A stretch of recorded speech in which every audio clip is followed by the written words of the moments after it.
영화 로보캅에서는 주인공 머피가 사망한 뒤 과학자들이 로봇으로 되살리는 장면이 나옵니다.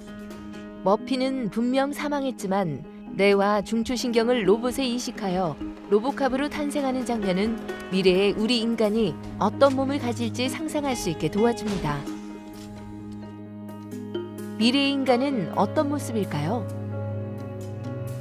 과학기술의 발전은 생활의 편리함을 넘어 마침내 인간의 몸까지도 바꿀 수 있는 시대가 되었습니다. 미래학자 레이 커즈와일은 인공지능과 인지과학 분야가 급속도로 발전하여 향후 50년 내에 인간이 생물학적 몸의 한계를 넘어설 가능성을 예고했습니다. 이러한 예상은 점점 현실이 되어가고 있습니다. 신체의 일부를 잃은 사람에게 기계로 만든 인공팔이나 다리를 연결하고 생각을 통해 작동하는 사이보그 기술이 이미 개발되었으며 수년 내에 보급될 수 있는 수준에까지 이르렀습니다.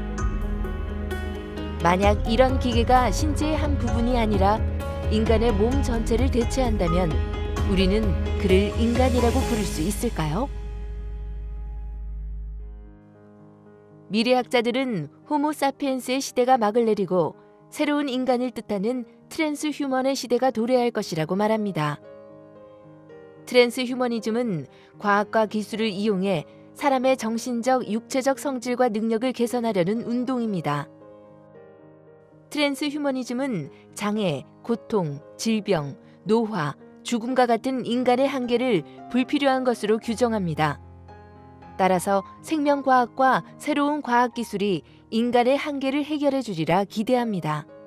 나아가 인류가 확장된 능력을 갖춘 존재로 자신들을 변형시킬 것이라고 예언합니다. 현재 이러한 트랜스휴머니즘에 대한 전망은 찬반 논쟁을 불러일으키고 있습니다. 그렇다면 성경은 인간을 어떤 존재로 보고 있을까요?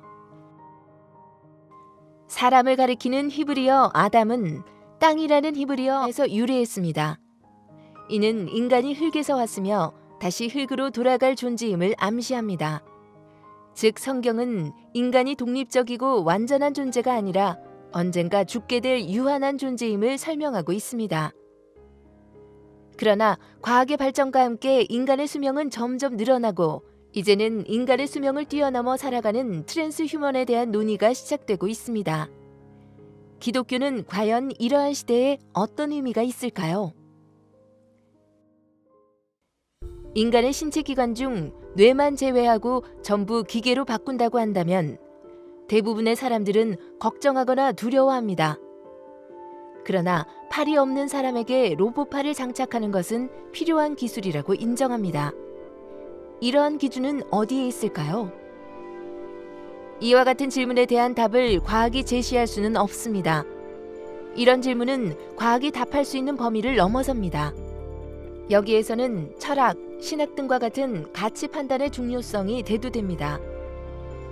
미래 시대를 살아가게 될 우리는 다시 창조 신학을 살펴볼 필요가 있습니다. 성경은 창조주 하나님이 선하신 분이고 이 세계는 모두 그분의 말씀에 의해 창조되었으며 하나님이 만드신 이 세계는 보기에 참 아름다운 곳이라고 말합니다. 또한 피조물 중에 으뜸인 인간은 창조주 하나님의 형상대로 지음받은 존재라고 선포하고 있습니다. 이집트를 떠나 약속의 땅 가나안에 들어가기 전 새로운 세상 앞에 떨며 두려워하는 이스라엘 백성에게 모세는 하나님이 이 세상의 창조주이시며 구원자임을 선포합니다. 미래 기술에 대한 기대와 두려움이 동시에 엄습하지만 그리스도인들은 첨단 기술의 세상 속에서 성경을 토대로 정의와 평화를 이루는 법을 고민한다면 그 기술은 두렵기만 한 것이 아니라 하나님의 창조 세계를 풍성하게 만드는 기술이 될 수 있을 것입니다. 이를 위해서 기독교인들은 왜라는 질문을 던질 필요가 있습니다. 경쟁과 혁신을 추구하며 빠른 속도로 성장하는 기술 사회의 흐름에서 왜 그 기술이 필요한지, 그 기술을 통해 세상이 어떻게 좋아지고 어떻게 평화와 정의를 가져올 수 있는지를 질문해야 합니다. 인공지능 기술이 발달하면 인간의 삶은 편리해질 테지만 일자리가 대체되어 생계가 어려운 사람이 생길 수 있는 것처럼 트랜스 휴먼 역시도 단순히 인간의 수명이 증가된다는 의미에서 그치는 것이 아니라 트랜스 휴먼 기술이 가져오게 될 긍정적 변화, 부정적 변화, 나아가 자연과 인간, 모든 인간이 상생할 수 있는 방향까지 고민해야 합니다.